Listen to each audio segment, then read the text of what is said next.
रबुआ की यादों के सिलसिला में प्रोग्राम नंबर 3 हमारे साथ हैं। फिर प्रोग्राम नंबर 3 में ख्वाजा अब्दुल मोमिन साहब नॉर्वे से बड़ी ही ऐसी यादें बता रही हैं जिससे वो 50 साल पुराना रबुआ याद आ जाता है। आगे उन्होंने बताया अपने दुकानदार, ऐसे मुअज़्ज़ज़ दुकानदारों का जिक्र, कुछ का जिक्र रह गया था क्योंकि प्रोग्राम लंबा है। आज के हम प्रोग्राम में फिर जिक्र करेंगे। जी अस्सलाम वालेकुम। वालेकुम अस्सलाम रहमतुल्लाहि व बरकातुहू। शुक्रिया, हाँ जी। माशाल्लाह। आपका हाफजा जी जी। माशाल्लाह अल्लाह ताला बरकरार रखे, आपको अल्लाह ताला शफा याबी दे। आपने वो चीज़ें याद दिला दी जो आज से 50-55 साल पहले, वो उससे पहले भी होंगी, लेकिन जो 55 साल पहले की बातें मुझे याद थी वो मैं साथ आपके देता रहा हूँ, लेकिन आप उससे पहले की भी जानते हैं। हाँ जी, जिक्र हो रहा था रबुआ के गोल बाजार के दुकानदार, जो हमारे ईमानदार दुकानदार थे, उनका। जी बताइएगा। अब वो मैं देखो, बात यह है कि सबसे पहले मैं ये गुजारिश कर लूं कि ये मतलब कि अगर मैं कोई भूल जाऊं किस, तो ऐसा ना हो कि कई दोस्त नाराज हो जाए कि हमारे बुजुर्गों का जिक्र क्यों नहीं किया। तो इसलिए पहले ही माजूर चाहता हूँ, क्योंकि अब मैं 76-77 साल का हो गया हूँ। तो इस उम्र में कई चीजें मैं भूल जाता हूँ पुरानी। जी लेकिन कुछ याद है जो वो मैं जो मुझे ज़हन में याद आ रही है वो मैं बताता जाऊंगा इंशाल्लाह। जी वो ये जो नासिर कहता है, ये नासिर शाह, जी ये इनके वाले साहब का नाम था सुलेमान शाह साहब। जी। आप पता नहीं उनको जानते हैं कि नहीं सुलेमान शाह साहब? मैं उनको तो नहीं जानता, लेकिन उनके बेटों को, हाँ, उन बुजुर्गों का भी देखा है, क्योंकि हमारी खवातीन, अच्छा। हमारी लजना हाँ, बहुत सारी। उन्होंने मुझे, मैं आपको बताता हूँ, उन्होंने मुझे कहा कि मोमिन साहब, मेरे पास 500 रुपया है, तो क्या करूं मैं, किस तरह क्या कारोबार शुरू करूं? जी मैंने कहा अब शाह साहब कोई बात नहीं, आप इस तरह करें, जहाँ फैसलाबाद में वहां पर जो कटपीस होते हैं वो खरीदे, जी कटपीस खरीद के तो इधर किसी के खड़े के ऊपर बैठ के तो शुरू कर दे। जी तो मेरा वो कटपीस को खरीदे वहां से, और अलमत में खल जमाल बेकरी वालों का खड़ा था एक साइड पे, जो गोलदार की दुकान निकलता है, या किसी और का था साथ। जी। तो वहां पर हाथ लगा के उन्होंने शुरू कर दिया काम। वाह। तो वहां पर वो उस पीस से उन्होंने ऐसा ऐसा तरक्की की। तो फिर उनको एक जगह मिल गई जो हकीम खुर्शीद साहब की दुकान थी, उसकी सीढ़ियों के नीचे एक जगह थी। जी जी जी तो वो उसमें वहां पर उनको जगह मिल गई। वहां पर उन्होंने फिर अपने साथ बेटों को बुला लिया, अपने नासिर शाह को और जफरी को। जी। फिर वो भी साथ मिल गए। तो वो कटपीस में इतनी अल्लाह ने बरकत दी, इतना बरकत दी, वो सैकड़ों से हजारों लाखों में चले गए। माशाल्लाह माशाल्लाह। तो उसमें वो बड़ी फिर बरकत हुई उनकी। जी और दोनों कबड्डी खेलते थे दोनों भाई। जी ये जो था अपने नासिर शाह जो है वो तो आजकल कनाडा सुधा आ गया है, जी और जफरी जो है वो स्विट्जरलैंड में होता है। जी तो ये दोनों भाई बहुत अच्छी कबड्डी खेलते थे माशाल्लाह। जी। क्योंकि मैं खुद कबड्डी का क्योंकि सदर रहा हुआ, हाँ जी। और करवाता रहूंगा कि मैं खुद भी खेलता रहूं किसी जमाने में। वाह तो माशाल्लाह। इसलिए वो मुझे सारा पता है कि कौन कौन कबड्डी खेलने वाले थे, कौन नहीं थे। ठीक। तो बहरहाल वो ये दोनों भाई थे माशाल्लाह, इन्होंने बड़ी तरक्की की। माशाल्लाह। कि कटपीस से उन्होंने ऐसा ऐसा अपनी पूरी बड़ी दुकान बना ली। हाँ जी। और उसके बाद फिर वो यहाँ से जब शिफ्ट किए तो ये फिर उधर रहमत शर्की में उन्होंने दुकान बनाई, अच्छा। जाके बड़ी वाह। बड़ी दो खुली दुकान बनाई। फिर अब रेलवे रोड पे ही उसके बाद उन्हें शिफ्ट कर दी थी, लेकिन अब पता चला है कि वो कनाडा जा चुके हैं। जी अच्छा, अब आगे चले। दुआ खलक खलते खलक, जी यहाँ पर अपने अब्दुल अजीज साहब, चौधरी अब्दुल अजीज साहब ये दुआ खाना चलाते थे। ये अपने हमारे वो रहे हैं, वो तो मकामी भी रहे हैं उन्होंने एक जमाने में। जी तो उनके दौर में ही मैं दादामद पाल भी बना था, और फिर बाद में अजाइम भी रहा हूँ काफी देर गोलद्वार का। तो बाबा के अपने बड़े फाल थे जमात के कामों में। तो चौधरी अब्दुल अजीज साहब, जी ये दवाखाना जाते थे, पर बाद में इनके जब ये चले गए तो उसके बाद हम फिर बनते थे सैयद बशीर अहमद शाह साहब, जी फिर ये चलाते रहे दवाखाना, ठीक सैयद बशीर अहमद शाह साहब। अच्छा उसके बाद कुछ देर वही दवाखाना जो है वो तो अजहर अहमद साहब और मेरे वालिद ख्वाजा अब्दुल अजीज साहब मिलकर भी चलाते रहे। अच्छा ठीक ठीक ठीक तो आपको बता दिए उसकी लंबी दास्तान।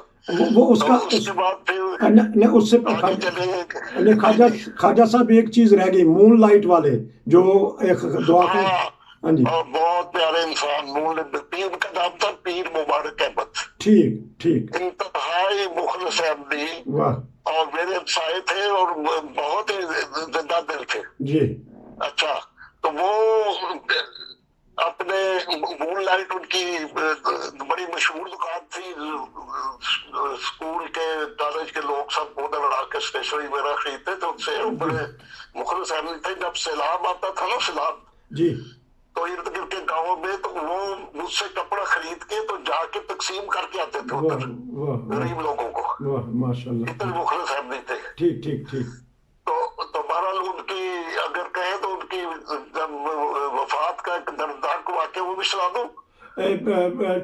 ठीक है जो इसे, हाँ अगर वो ख़त्म भी हो गया, हमने तो पुराम इसलिए शुरू किया है कि उन बुजुर्गान का जिक्र खैर करें, पीर बताइएगा। मुबारक साहब से बड़े मुखलिस अहमदी थे, वो उल्टा 50 चलाते थे।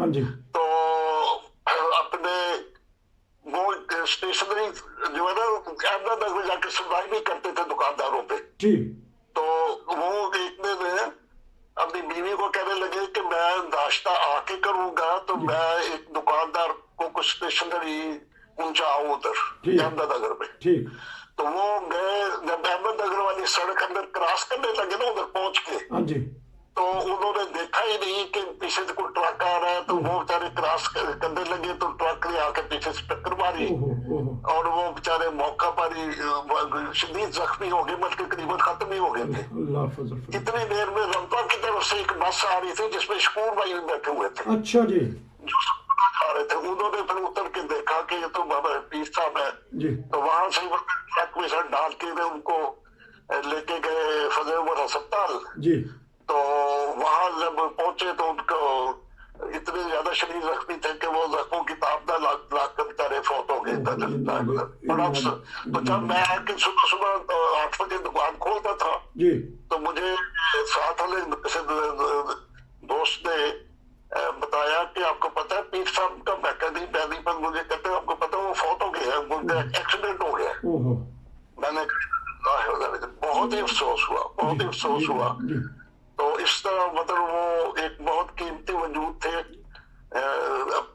गोलदार की खास शख्सियत थी। तो बस अल्लाह ताला की तरफ से बेचारों का टाइम आ गया और इस तरह उनकी वफात हो गई, जो आज तक कभी नहीं भूली। वो अल्लाह ताला उनके दर्जात बुलंद करे, बहुत नेक इंसान थे। अल्लाह ताला उनके दर्जात बुलंद करे। प्रोग्राम का यही मकसद है कि सारी दुनिया में ये प्रोग्राम जा रहा है और उनका जिक्र खैर हो रहा है। अच्छा, तो ये वो मून लाइट के वो, हाँ जी बताइएगा। हाँ जी फिर वो जब मून लाइट खत्म हुई तो उसके बाद फिर ये कराची जो फजल हक साहब के बेटे थे, या कराची अब्दुल गनी साहब के बेटे थे अब्दुल रशीद कराची। ठीक तो बाद में इनाम जनरल स्टोर के नाम से फिर उन्होंने वो दुकान खुद ले ली जी थी। जी जी जी वो फिर वो चलाते रहे इनाम जनरल स्टोर के नाम पे। ठीक ठीक ये बात अच्छा, आगे हम खिदमत तक पहुंचे थे। आगे चले मॉडर्न स्टोर। अच्छा उससे मॉडर्न स्टोर जिसमें फ्रिज वगैरह और जनरल स्टोर ऐसी इलेक्ट्रिक की चीजें जो होती थी वहां पर जी, वो भी अच्छे मुखलिस साहब भी थे। वो अपने वो भी वफात पा चुके हैं। उनका बेटा था, उस बाद में उसने वो दुकान संभाली थी, लेकिन उसका बेटा भी दुकान चली चलाई छोड़ के वो भी अपनी जर्मनी पता नहीं कनाडा किधर चला गया। तो वो मुझे पता को जर्मनी गया या कनाडा गया, मानो वो दुकान भी इसके जा चुका है वो भी। अच्छा, एक और शख्सियत है, उनका जिक्र ना किया तो फिर गोलबाजार की रौनक नहीं। हमारे हाजी नजीर साहब, हाजी नजीर साहब पहुंच रहा हूँ उधर ही। अच्छा ठीक है। हाजी नजीर साहब मरूम बड़े ही मुखलिस और दिलचस्प आदमी, जी जी इंतहाई दिलचस्प आदमी थे। माशाल्लाह माशाल्लाह। तो